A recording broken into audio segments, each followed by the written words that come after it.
그래서 부동산 거래가 많아지면서 전세난은 더욱더 심해지고 그러니까요. 있고 또 이 분양가까지 높아지고 있는 이런 상황입니다. 네, 맞습니다. 상황이 이러니까 내 집 마련하려는 네. 분들이 걱정이 이만저만이 아닌데 네. 이런 분위기 속에서 지역주택조합이 주목을 받고 있다고 합니다. 그렇습니다. 네. 이 지역주택조합 이미 지방에서는 많이 활성화됐지만은 네. 이 서울과 수도권에서는 찾아보기가 어려웠는데 최근에 움직임이 활발해지고 있다고 합니다. 전문가와 함께 자세히 좀 알아보도록 하겠습니다. 네. 김기성 경제 전문가 모시겠습니다. 어서 오십시오. 네, 안녕하세요. 안녕하십니까. 네. 아니 지역주택조합 아파트 오늘 알아볼 건데 네네. 일반 분양 아파트 어떻게 다른 거예요? 우선 그 네. 일반 분양 아파트에 대해서 잠깐 설명을 드리면 네네. 네. 일반적으로 시행사가 주체가 돼서 땅을 확보해가지고 시공사를 정해서 그래가지고 사업 허가를 받아서 일반인들을 대상으로 청약을 한다. 이렇게 보시면 되지 않습니까? 네네. 그런데 이 주택조합 아파트 같은 경우에는 어떤 건가 하면은 주택을 필요로 하는 사람들이 모여서 그 사람들이 직접 주체가 돼가지고 땅을 확보해서 아파트를 지어서 서로 나눠 갖는다. 이렇게 보시면 됩니다. 일반인들한테 분양하기보다는 내가 그렇죠. 그러니까 갖는다. 필요한 조합원들이 사람들끼리. 갖게 되는 거죠. 네. 그러니까 우리가 직장 주택조합은 많이들 들어보셨죠. 그렇죠. 네. 그러니까 직장 사람들끼리 모여서 하는 거고 지역 주택조합은 어떤 일정한 지역을 근거로 모였다 이렇게 보시면 됩니다. 여기서 일정한 지역이라는 거는 상당히 범위가 넓습니다. 예를 들어서 서울 그러면은 서울 경기까지 다 포함이 되고요. 그리고 경남권, 경북권 뭐 이런 식으로 돼 있기 때문에 사실상 지역적인 제한은 거의 없다 이렇게 봐도 그러네요. 크게 다르지가 않습니다. 그래서 이 지역에 6개월 이상 살고 85제곱미터 이하의 집을 가진 사람이나 무주택자가 조합원이 될 수 있다 이렇게 보시면 됩니다. 쉽게 이해를 하면 이게 져서 내가 갖겠다니까 일단 좀 남이 저는 거 사는 것보다는 싸게 가질 수 있다라는 생각이 네, 드네요. 그렇습니다. 지역주택조합 아파트의 가장 큰 장점 그러면은 값이 싸다는 겁니다. 우리가 네. 사업 주체 입장에서 생각을 해보면 시행사가 아파트 사업을 할 경우에 땅을 사기 위해서 금융비용도 치러야 되고 또 자기 이익도 생각을 해야 되지 않습니까? 그렇죠. 네. 이런 것까지 다 합쳐서 예. 분양가가 결정이 되기 마련입니다.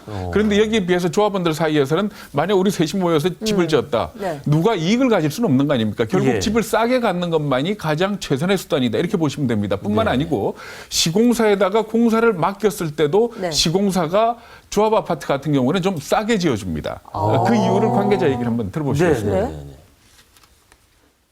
네, 지역주택조합은 일반 광급 공사처럼 실질적으로 조합원을 다 모집해놓고 매달 기성을 받는 거기 때문에 그래서 좀 싸게 갑니다. 그래서 그런 비용들이 많게는 한 1,000에서 1,500 세대당 기준으로 보시면 될 것 같고. 네, 그렇기 때문에 사실 그 사업 주체나 네. 시공사가 공사비를 좀 싸게 해주는 것까지 합치면은 네. 분양 가격을 일반 아파트하고 비교했을 때 대략 한 20% 정도 싸고요. 심한 경우에는 30% 정도도 싸다 이렇게 보시면 될 것 그러면 같습니다. 엄청나게 싼 거 아니에요? 그러니까 엄청나게 싼 아니 거죠. 저희가 앞서서도 얘기했지만 지방 대도시에는 네네. 많이 이제 활성화됐다 했는데 수도권에도 이게 지금 터지는 움직임을 네, 그렇습니다. 해놨어요. 그러니까 네.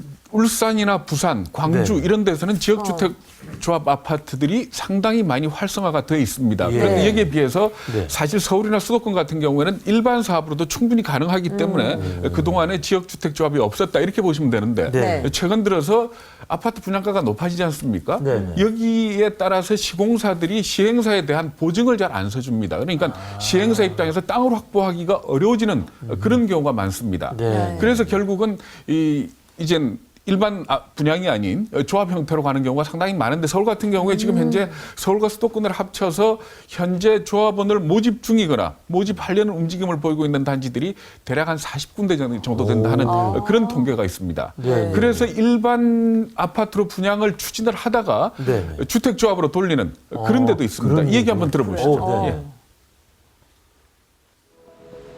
남양주시 부평 2지구에 들어서는 주택조합 아파트 홍보관입니다. 개관과 동시에 첫날에만 2개 동 물량이 소진될 정도로 조합원 가입에 관심이 쏠리고 있습니다. 남양주 지역에 6년 만에 공급되는 대규모 브랜드 아파트 단지인데다 입지 여건과 공급 가격이 파격적이기 때문입니다. 남양주 다산지구는 분양 가격이 평당 1,200만 원대에 15,000가구를 분양을 하고 있습니다. 하지만 인접해 있는 저희 사업 부지는 지금 현재 700만 원대 중반에 분양을 하고 있어서 공급 가격을 인접 지역의 60% 수준으로 낮출 수 있게 된 데는 남다른 사연이 있습니다. 지난 18년 동안 표류해온 상황을 타개하기 위해 80여 명의 지주들이 직접 나섰습니다. 새로운 대행사 위촉과 함께 주택조합 방식으로 사업을 추진하기로 하고 5년 전에 합의한 가격에 토지를 넘기기로 하면서 아파트 공급가를 대폭 낮출 수 있게 된 것입니다.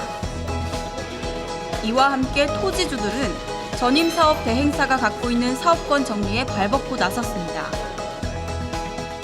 지주들은 전임사업자에게 토지 사용 승낙서 취하 등을 통지하고 새로 선임한 대행사와 함께 토지 매각 계약 등 조합주택 추진 절차를 마쳤습니다. 건설이라는 것이 토지가 없으면 이룰 수 없다는 원칙이 있습니다. 어차피 토지는 95%가 돼야 되는데 지금 뭐 이 상태에서 다 했고요. 또 계약 약정금을 제가 드리고 했고 또 지금 현재 입장 전이가 조금 더 되신 분도 동의서를 다 해주셨고요. 남양주시 부평 2지구가 주택조합 방식을 통해 파격적인 공급가의 단지 건설을 시작하면 인근에 예정된 단위지구들도 주택조합 개발 채택을 통해 가격 경쟁력을 한층 높이면서 사업이 순조롭게 진행될 것으로 기대되고 있습니다. 네, 그러니까 일반 분양 아파트로 준비하다가 안 되니까 돌린 거군요, 저 아파트. 네, 그렇습니다. 지주들 입장에서 보기에 일반 일반 아파트를 분양하겠다 그래서 토지 사용 승낙서 같은 걸 다 써줬는데 네. 땅값도 안 주고 사업이 지지부진하니까 그렇다면 우리가 직접 하는 게 낫지 직접 하겠다. 않겠느냐. 그래가지고 지역주택조합을 결성을 하게 된 거고 그렇게 되면 결과적으로 분양가가 싸기 때문에 일도 더 빨리 진행이 되지 않겠느냐 하는 그런 측면이다 이렇게 보시면 될 것 같습니다. 네. 근데요, 이 일반 분양 아파트에 비해서 네. 또 조심해야 될 것도 있지 않을까 맞아, 이런 그런 생각도 생각이 들어요. 네, 그렇습니다. 그러니까 제가 말씀을 드렸습니다마는 이 지역주택조합 아파트 같은 경우에는 청약을 하는 게 아니고 조합원에 가입을 하는 겁니다. 네. 그렇기 때문에 우리 셋이서 만약에 조합을 만들어 가지고 아파트를 짓겠다 했다가 안 되는 경우도 있다. 그러니까 조합 아파트, 그러니까 조합을 결성했다 그래서 사업이 모두 100% 완성되는 거는 꼭 완성되는 건 아니다 하는 그 부분을 주목을 해야 됩니다. 그래서 꼭 체크해야 될 게 뭔가 하면은 그렇다면은 조합 아파트를 추진하고 있는 입장에서 과연 땅을 어느 정도 확보를 했느냐. 이게 가장 중요합니다. 일단 조합원을 모집할 당시에 토지 사용 승낙서가 됐건 아니면 계약을 했건 약정금을 줬건 간에 대략 토지의 한 70%는 확보를 하고 있어야지 성공 가능성이 높다. 그래야지 조합원으로 가입을 하더라도 손해를 볼 가능성이 없다. 이렇게 볼 수가 있습니다. 네. 그런데 이제 그러니까 남양주 부평 2-2지구 같은 경우에는 어떤가 하면은 일반 아파트를 분양을 하려고 이미 토지를 다 확보를 했던 거 아닙니까? 그 지주들이 나서서 결국 조합을 만들기 때문에 완벽하게 사업이 진행이 된다. 그러니까 리스크가 그만큼 없다. 이렇게 보시면 되는 겁니다. 근데 이 단순 청약이 아니고 조합원에 가입한다는 거는 뭔가 좀 책임도 있을 것 같다는 생각이 들어요. 네, 그렇습니다. 그러니까 우리가 아파트 지을 때 들어가는 비용을 한번 생각을 해보시면은 네. 땅값이 있고 시공비가 있고 그 다음에 일을 추진해 나가는 업무 추진비, 업무 대행비라는 게 있습니다.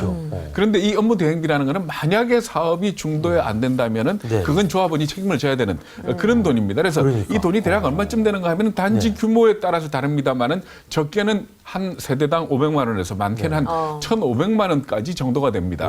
그런데 물론 그렇다 그래가지고 이 돈을 뭐 조합 측이나 업무 대행사 측에서 함부로 쓰는 돈은 아닙니다. 이 부분에 대해서도 어느 정도 안전장치는 돼 있습니다. 이 얘기 한번 들어보시죠. 신탁사나 시공사들이 통제하는 범위가 조합원이 최소 20에서 30% 조합원 모집된 상태에서 업무 대행비를 쓸 수 있고 50%가 넘어가서 실질적으로 토지 확보가 어느 정도 완료돼서 문제 없을 때 나머지 분담금을 쓰기 때문에 예를 들면 조합원이 50%도 못 모아졌고 토지가 다 정리 안 됐다 그러면 한 500에서 1000 정도는 기회비용이라고 보시면 될 것 같습니다. 아유, 쉽지만은 않아 보이는데 가입하려면 신경 쓸 게 참 많은 것 같아요. 네, 몇 가지 팁을 드리자면 앞에서 말씀드렸듯이 땅 확보에 대한 정보가 중요하고요. 그리고 또 한 가지는 시공사가 상당히 중요합니다. 그러니까 조합 아파트를 많이 지어본 시공사가 참여하고 있는 데가 아무래도 유리하다. 이렇게 보시면 되고요. 그리고 전체적인 단지 규모로 볼 때 대략적으로 1000세대 전후 그러니까 1000세대에서 1500세대 정도 되는 데가 아무래도 땅 확보나 아까 말씀드린 어떤 부담금이나 이런 측면에서 가장 유리하다. 경제가 있고. 네, 이렇게들 얘기를 하고 있습니다. 네. 아이고 오늘 지역주택조합 공부 잘했습니다. 수고 많이 하셨습니다. 고맙습니다. 네.